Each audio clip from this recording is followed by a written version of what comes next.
आज परमेश्वर के वचन से हम सीखते हैं कि परमेश्वर की आवाज को सुनना हम कैसे सुनते हैं।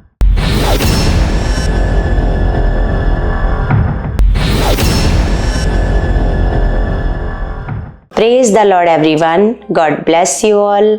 परमेश्वर आप सबको बहुत सारी बरकतें और आशीषें मसीह में दे चुके हैं। कलीसिया, आज हम परमेश्वर की पवित्र हजूरी का स्वागत करते हैं। परमेश्वर हम सबको अपने ज्ञान से परिपूर्ण करते हैं। परमेश्वर अपने वचनों के द्वारा हमें सिखाते हैं परमेश्वर में कैसे बढ़ना है, परमेश्वर के साथ कैसे चलना है, परमेश्वर को कैसे उसकी आवाज़ को सुनना है। तो कलीसिया, आज जो खुदावंद ने वचन दिया है वो है परमेश्वर की आवाज़ को सुनना। हमें कैसे पता चलेगा कि कौन सी आवाज़ हमारे परमेश्वर की है, कौन सी परमेश्वर की आवाज़ नहीं है ना। तो जिस प्रकार हमारा परमेश्वर यूहन्ना 10:27 में परमेश्वर का वचन कहता है कि मेरी भेड़ें मेरी आवाज़ को क्या करती हैं, सुनती हैं, है ना, और मेरे पीछे चलती हैं। जो परमेश्वर की भेड़ें हैं, तो जैसे देखो एक भेड़ होती है, जब एक चरवाहा अपनी भेड़ों को चराता है तो क्योंकि वो ज़्यादा समय उस चरवाहे के साथ रहती हैं, है ना, ज़्यादा समय जब वो उसकी आवाज़ को बार बार सुनती हैं तो वो उसकी आवाज़ को पहचानने लग जाती हैं। फिर वो कहीं भी खड़ा होकर आवाज़ लगाता है तो भेड़ों को पता होता है कि ये हमारा चरवाहा है, हमें इसके पास जाना है ना। क्योंकि जब ऐसे चारा ऐसे खाते खाते भेड़ें इधर उधर ऐसे निकल जाती हैं, है ना, लेकिन जब भी चरवाहा आवाज़ देता है तो वो भेड़ें फिर उसी के पास आकर क्या हो जाती हैं, इकट्ठी हो जाती हैं, क्योंकि वो उसकी आवाज़ को क्या करती हैं, पहचानती हैं। तो कलीसिया, आज परमेश्वर के वचन से हम सीखते हैं कि परमेश्वर की आवाज़ को सुनना हम कैसे सुनते हैं। परमेश्वर की आवाज़ को सुनने के लिए हमें उसके साथ एक संबंध में होना, एक घनिष्ठता में होना क्या है, ऐसे ज़रूरी है। एक गहरा संबंध हमारा परमेश्वर के साथ होना क्या है, ऐसे ज़रूरी है ना। तो सच में जब हमारा ऐसा संबंध परमेश्वर के साथ होता है, जैसे हम रोज़ परमेश्वर के वचनों को सुनते हैं, वचनों को पढ़ते हैं, परमेश्वर के स्वभाव को जानने की कोशिश करते हैं, क्योंकि जब हमें किसी की आवाज़ को सुनना है तो हमें उसकी आवाज़ को हमने पहचानना है, तो हमें पता होना चाहिए कि वो कौन है, उसका स्वभाव कैसा है ना, उसका मन कैसा है, उसकी सोच कैसी है ना। तो हमें ये सब कुछ कैसे पता चलता है कि हमारे परमेश्वर का मन कैसा है, हमारे परमेश्वर का स्वभाव कैसा है, परमेश्वर है कौन, परमेश्वर ने हमारे लिए क्या किया है ना। तो ये सारी चीज़ें आपको कैसे पता चलेंगी, जब आप परमेश्वर के वचनों को पढ़ोगे, परमेश्वर के वचनों को जब आप सुनोगे, परमेश्वर के वचनों को जब आप बार बार पढ़ोगे, है ना, पढ़ते जाओगे, तो आपको पता चलेगा कि परमेश्वर कौन है, परमेश्वर का मन कैसा है, परमेश्वर का स्वभाव कैसा है। क्योंकि किसी की आवाज़ को सुनने के लिए हमें पहले उसके चरित्र का पता होना क्या है, जरूरी है। तो उसके चरित्र का पता हमें कैसे चलता है, हमें परमेश्वर के वचनों के द्वारा परमेश्वर के चरित्र का पता चलता है। जिस प्रकार हम यूहन्ना की पुस्तक में देखते हैं कि परमेश्वर को कभी किसी ने नहीं देखा, परमेश्वर को तो नहीं देखा, लेकिन परमेश्वर का वचन कहता है कि इकलौता पुत्र जो पिता की गोद में है, उसी ने उसे क्या किया, ऐसे प्रकट किया, है ना। तो उसने क्या किया, प्रभु यीशु मसीह ने पृथ्वी पर आकर उसने क्या किया, पिता के स्वभाव को प्रकट किया कि पिता का स्वभाव कैसा है, जैसे क्षमा करने वाला, प्रेम करने वाला, दयालु स्वभाव, है ना, दया करने वाला स्वभाव है।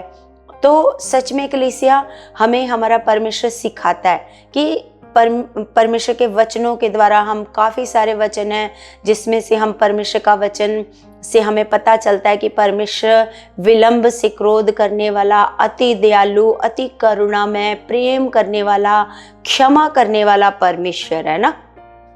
तो सच में जब हम उसके चरित्र को जानते हैं तो उसके प्रति हमारे मन में क्या आता है, प्रेम। हमारे मन में और ज़्यादा एक लालसा होती है कि मैं उस पिता से बात करूं जिसका चरित्र इतना अच्छा है, इतना प्रेम करने वाला है, इतना दया करने वाला स्वभाव है। तो हमारे मन में एक लालसा आती है पिता से ऐसे बात करने की, पिता की बात को ऐसे सुनने की, है ना।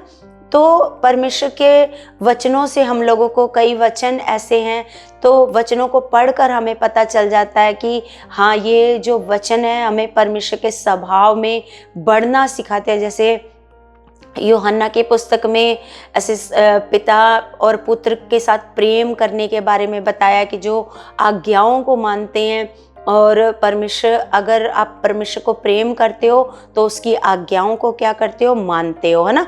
तो सच में कई सारे वचन भी हमसे क्या करते हैं, बात करते हैं, हमें परमेश्वर की ओर बढ़ना सिखाते हैं, परमेश्वर के साथ हमारे संबंध को क्या करते हैं, मजबूत करते हैं। हमारा संबंध कैसे मजबूत होएगा, परमेश्वर हमसे कैसे बात करता है ना। तो कई जैसे वचन हैं हमें प्रेम करना सिखाते हैं, परमेश्वर की आज्ञाओं को मानना सिखाते हैं। जैसे गलातियों 5 अध्याय में, है ना, 22-23 में हमें परमेश्वर का वचन ये सिखाता है कि हमें किस प्रकार आत्मा के फलों में बढ़ना है ना। तो जो परमेश्वर के स्वभाव में बढ़ने वाले जो वचन है, परमेश्वर के मन में बढ़ने वाले जो वचन है कि परमेश्वर का जैसे परमेश्वर का स्वभाव है, अगर हम ऐसे ऐसे चलेंगे तो परमेश्वर के स्वभाव में बढ़ते जाएंगे। जैसा परमेश्वर का स्वभाव है ऐसा हमारा भी स्वभाव ऐसे बनता जाएगा। जो कुछ वचन ऐसे हैं जो हमसे बात करते हैं, हमें सिखाते हैं, है ना। जब हम उन वचनों में ऐसे मन लगाते हैं, पढ़ते हैं, उन वचनों पर चलते हैं, तो सच में हम भी परमेश्वर के स्वभाव में क्या होते जाते हैं, ऐसे बढ़ते जाते हैं ना। तो सच में कलीसिया, हमें परमेश्वर के स्वभाव में बढ़ने के लिए, जैसे परमेश्वर की बात को सुनने के लिए, परमेश्वर की आवाज़ को सुनने के लिए एक शांत मन की ज़रूरत होती है, शांत और एकांत स्थान, जिसमें आप ज़्यादा समय एकांत में बैठकर ऐसे परमेश्वर की आवाज़ को सुनने की क्या करो, प्रतीक्षा, है ना। ऐसे इंतज़ार करो कि परमेश्वर आपसे बात करे। जिस प्रकार हम देखते हैं कि प्रभु यीशु मसीह लोगों को वचन सिखाने में भी क्या रहते थे, ऐसे बहुत ऐसे व्यस्त रहते थे, चंगाइयाँ करने में भी क्या रहते थे, बहुत व्यस्त रहते थे। लेकिन फिर भी वो क्या करते थे, पिता की आवाज़ को सुनने के लिए एक एकांत ऐसे जगह ढूंढते थे, एकांत जिसमें ऐसे वो क्योंकि परमेश्वर की जो आवाज़ है बहुत ऐसे धीमी, परमेश्वर की आवाज़ ऐसे सुनते हैं ना हम, परमेश्वर की आवाज़ जो है वो बहुत धीमे से आती है। तो सच में जिस प्रकार हम देखते हैं कि एलिया जब ऐसे, है ना, हम देखते हैं इजेबेल रानी जब उसके पीछे पड़ी थी तो वो किस प्रकार से जब भागा, है ना, एलिया, तो फिर उसको परमेश्वर ने क्या दी, ऐसे आवाज़, ऐसे धीमे शब्द में परमेश्वर ने ऐसे उससे बात की, है ना। तो परमेश्वर कैसे बात करता है, बहुत ऐसे, अगर परमेश्वर चाहे तो वो ऊंचे शब्द में भी ऐसे बात कर सकता है, लेकिन परमेश्वर कैसे बात करते हैं, बहुत ऐसे धीमे शब्द में। क्यों धीमे शब्द में? क्योंकि परमेश्वर की आवाज़ को सुनने के लिए हमें एकांत और शांत जगह चाहिए, शांत मन चाहिए, शांत सोचों को भी क्या होना चाहिए, इससे शांत होना चाहिए। क्योंकि जब शांत आप किसी जगह को देखते हो कि जहाँ पर कोई शोर नहीं है, कोई ऐसे आवाज़, कोई बाहर की आवाज़ नहीं है ना, तो उस जगह पर क्या होता है कि छोटी सी चीज़ भी जब फर्श पर गिरती है तो उसकी भी आवाज़ क्या आती है, उसकी एक, मान लो पेन टेबल से नीचे गिर जाता है तो उसकी भी आवाज़ ऐसे सुनाई देती है। क्यों? क्योंकि उस जगह पर क्या है, इतनी ऐसे शांति है। कई बार क्या होता है कि जब पूरा रात का समय होता है, पूरी गाड़ियां बंद हो जाती हैं, शोर शराबा ऐसे रोड पर ऐसे बंद हो जाता है, तो कई बार दिन के समय आपको घड़ी की टिक टिक की आवाज़ नहीं सुनाई देती, लेकिन कई बार आपने देखा होगा कि रात के समय में आपको महसूस होता है कि ये घड़ी की आवाज़ आ रही है ना। तो सच में ये आवाज़ आपको दिन में क्यों नहीं सुनाई दी, क्योंकि बहुत ऐसे क्या होता है, बहुत शोर होता है। तो रात को क्यों सुनाई दे रही है, क्योंकि शांत माहौल हो चुका है ना। तो इसी तरह परमेश्वर भी हमसे बात करते हैं, लेकिन उस समय हमें क्या चाहिए, हमें एक शांत ऐसे माहौल चाहिए, हमारा मन शांत चाहिए, हमारी सोचों में कोई हलचल नहीं होनी चाहिए, फिर हम परमेश्वर की आवाज़ को ऐसे सुन सकते हैं ना। परमेश्वर की आवाज़ को सुनकर हम बहुत कुछ परमेश्वर से सीख सकते हैं। परमेश्वर हमें आने वाली चीज़ों के बारे में भी बता सकते हैं कि आने वाली जो चीज़ें हैं, हमें किस प्रकार का डिसीज़न लेना है। डिसीज़न लेने के बारे में भी कई बार हमें नहीं समझ में आता है कि हमें जो हम ये डिसीज़न ले रहे हैं ये सही है या गलत है ना। जब हम परमेश्वर से प्रार्थना करते हैं तो परमेश्वर हमसे बात करते हैं, लेकिन उस समय हमें समझ में नहीं आता। जिस प्रकार हम देखते हैं कि जब शमूएल का नाम पुकारा, यहोवा परमेश्वर ने शमूएल का नाम पुकारा तो वो नहीं पहचान पाया, है ना। लेकिन एली ने क्या करवाया, एली ने उस नाम से उसको अवगत कराया कि अब जब तुझे आवाज़ आए तो तूने क्या बोलना है, हाँ परमेश्वर मैं क्या हूँ, तैयार हूँ ऐसे सुनने के लिए ना। तो कई बार क्या होता है कि हमें ऐसे जानने की ज़रूरत होती है कि परमेश्वर तो हमसे बात कर रहे होते हैं, हमें जानने की ज़रूरत होती है कि ये आवाज़ क्या परमेश्वर की है ना। तो सच में कलीसिया, परमेश्वर की आवाज़ को अगर आपने सुनना है तो पहला तरीका यही है कि हम क्या करें, परमेश्वर के वचनों को ज़्यादा से ज़्यादा पढ़ें। परमेश्वर के वचनों को जब हम ज़्यादा से ज़्यादा पढ़ेंगे तो कई बार क्या होता है, परमेश्वर अपने वचनों के द्वारा भी हमसे क्या करते हैं, ऐसे बात करते हैं।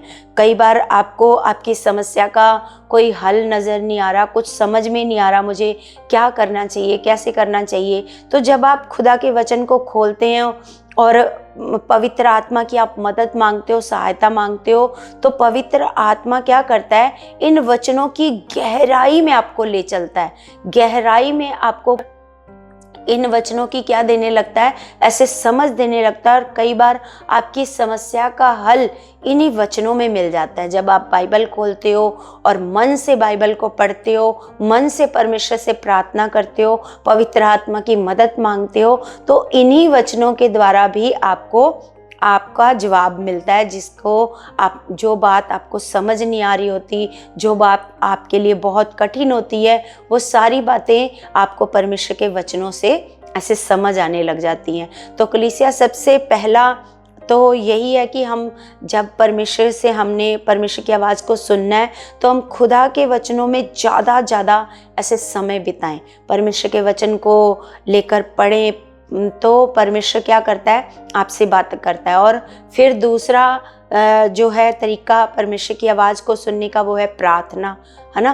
प्रार्थना में मन लगेगा जब आप पवित्र आत्मा क्या करेगा, आपके मन में बहुत सारी बातों को पवित्र आत्मा डालेगा कि ये जो बातें हैं तेरे अंदर, ये कमी है, तेरा स्वभाव ऐसा है, तूने ऐसे ऐसे अपने स्वभाव को बदलना है। तो पवित्र आत्मा उस समय हमसे क्या करेगा, बातें करेगा, हमें सिखाएगा, हमें किस प्रकार। उस समय हमें पता चलेगा कि ये बात मुझे कौन सिखा रहा है, मुझे परमेश्वर सिखा रहा है। क्योंकि जितनी भी आपको परमेश्वर में बढ़ने वाली बातें होंगी, है ना, जितना भी परमेश्वर के स्वभाव में बढ़ने वाली बातें होंगी, जितना भी जो कुछ भी मतलब एक आत्मिक जीवन की ओर बढ़ावा देगा, तो वहाँ पर आपको समझ जाना है कि ये बात, ये वचन, ये जो बात कर रहा है वो मेरे साथ मेरा परमेश्वर कर रहा है। क्योंकि जो बुरी चीज़ें हैं, अगर आपको बुराई की ओर ज़्यादा, ऐसे पाप की ओर, व्यभिचार की ओर आपका ज़्यादा मन जा रहा है ना, तो वो बात आपसे परमेश्वर नहीं कर रहा, है ना। बुरे कामों को, जैसे बुरा स्वभाव है, लड़ाई झगड़े वाला स्वभाव है ना, तो आपको तुरंत समझ जाना है कि ये सारी बातें मेरे मन में परमेश्वर की ओर से नहीं आ रही हैं, ये किसकी ओर से आ रही है, नेगेटिविटी की ओर से आ रही हैं। तुरंत हम समझ जाते हैं, क्योंकि हम जब परमेश्वर के स्वभाव को समझ लेते हैं, क्योंकि उसका स्वभाव पवित्रताई वाला स्वभाव है, प्रेम वाला, दयालुता वाला, क्षमा करने वाला जब स्वभाव है, तो जब इसके विपरीत हमारे सोचों पर, हमारे मन पर बहुत सारी बुरी बातें, जैसे क्षमा न करना, क्रोध करना, है ना, बुरी बातों की ओर मन जाना, तो इसका मतलब हम वहाँ पर समझ जाते हैं कि यहाँ पर परमेश्वर का आत्मा हमसे बात नहीं कर रहा है ना। तो सच में कलीसिया, परमेश्वर का हम बहुत सारा धन्यवाद करते हैं कि परमेश्वर क्या करते हैं, हमसे बहुत सारी बातों के द्वारा ऐसे परमेश्वर हमको सिखाते हैं, परमेश्वर हमारे से बात करते हैं, है ना। परमेश्वर हमें आगे बढ़ाना चाहते हैं, आत्मिक जीवन में बढ़ाना चाहते हैं, इस तरह परमेश्वर हमसे क्या करते हैं, बात करते हैं। तो सच में कलीसिया, आपको भी क्या करना है, खुदा के वचन में आपने ज़्यादा समय बिताना है, प्रार्थना में समय बिताना है, और जितना हो सके एक शांत जगह पर बैठ कर के एकांत में, जहाँ पर आप अपना कोई फ़ोन इस्तेमाल ना करो, कुछ ना इस्तेमाल करो, किसी से मतलब थोड़े समय के लिए किसी से कोई कांटेक्ट ना हो आपका और उस समय केवल आप और परमेश्वर हो, आप दोनों हो, तो फिर उस समय क्या होएगा, आप समझ पाओगे कि परमेश्वर आपसे क्या कर रहा है, बात कर रहा है, क्योंकि एक शांत माहौल है, परमेश्वर आपसे बात करता है। परमेश्वर आप परमेश्वर की आवाज़ को क्या कर सकते हो, ऐसे सुन सकते हो, है ना। तो सच में मेरा विश्वास है कलीसिया, आज का ये जो वचन खुदावंद ने मुझे दिया है, सच में ये आपकी आशीष का कारण है, आपके आगे बढ़ने का कारण है। परमेश्वर आपको आत्मिक जीवन में बढ़ाएगा और हर बुराई से परमेश्वर आपको निकालना चाहता है। आपको परमेश्वर के पीछे चलना है, परमेश्वर की आवाज़ को सुनना है। जिस प्रकार फिर से मैं ये वचन बताती हूँ, यूहन्ना 10:27 में लिखा है कि परमेश्वर कहता है कि मेरी भेड़ें मेरी आवाज़ को सुनती हैं, है ना, और मेरे पीछे चलती हैं। तो सच में जो परमेश्वर के लोग होंगे वो परमेश्वर की आवाज़ को सुनेंगे, परमेश्वर के पीछे चलेंगे, परमेश्वर की बात को मानेंगे, परमेश्वर की आज्ञाओं को मानेंगे, है ना। जो परमेश्वर की आज्ञाओं से बाहर हैं, इसका मतलब वो परमेश्वर की भेड़ें ऐसे नहीं है, वो परमेश्वर की आवाज़ को नहीं सुनती है ना। तो सच में फिर वो किसकी आवाज़ को सुनकर परमेश्वर की आज्ञाओं को टालते हैं, परमेश्वर की आज्ञाओं को नहीं मानते, अपने मन को हठीला रखते हैं ना। तो ये हम समझ जाते हैं परमेश्वर की आवाज़ और नेगेटिविटी की आवाज़ को हम क्या करते हैं, समझ जाते हैं ना। तो परमेश्वर का हम धन्यवाद करते हैं आज के पवित्र वचन के लिए, हमें सिखाने के लिए, हमें बढ़ाने के लिए कि हम किस प्रकार परमेश्वर की आवाज़ को ऐसे सुन सकते हैं ना। तो कलीसिया, परमेश्वर आपको बहुत सारी आशीष और बरकत इन वचनों से दे चुके हैं यीशु के नाम से। तो जैसे मैं हर वीडियो में आपसे रिक्वेस्ट करती हूँ कि आपने इस चैनल को ज़्यादा से ज़्यादा ऐसे शेयर करना है, लाइक करना है और इसमें कमेंट भी करना है, ताकि परमेश्वर का ये जो वचन है बहुत सारे लोगों तक जाए, बहुत सारे लोग परमेश्वर के वचन को सुने और परमेश्वर में बढ़ें, आत्मिक जीवन में बढ़ें और परमेश्वर की आवाज़ को समझने में परमेश्वर के साथ ऐसे चलते जाएं। और परमेश्वर उनको बहुत बढ़ा चुका है यीशु के नाम से। तो कलीसिया, अब हम प्रार्थना में जाएंगे। सब अपनी आंखों को बंद करेंगे, सब अपने हाथों को उठाएंगे अपने स्वर्गीय पिता की ओर। स्वर्गीय पिता, मैं आपका धन्यवाद करती हूँ परमेश्वर, आप महान पिता हो, आप सर्वशक्तिमान पिता हो खुदावंद।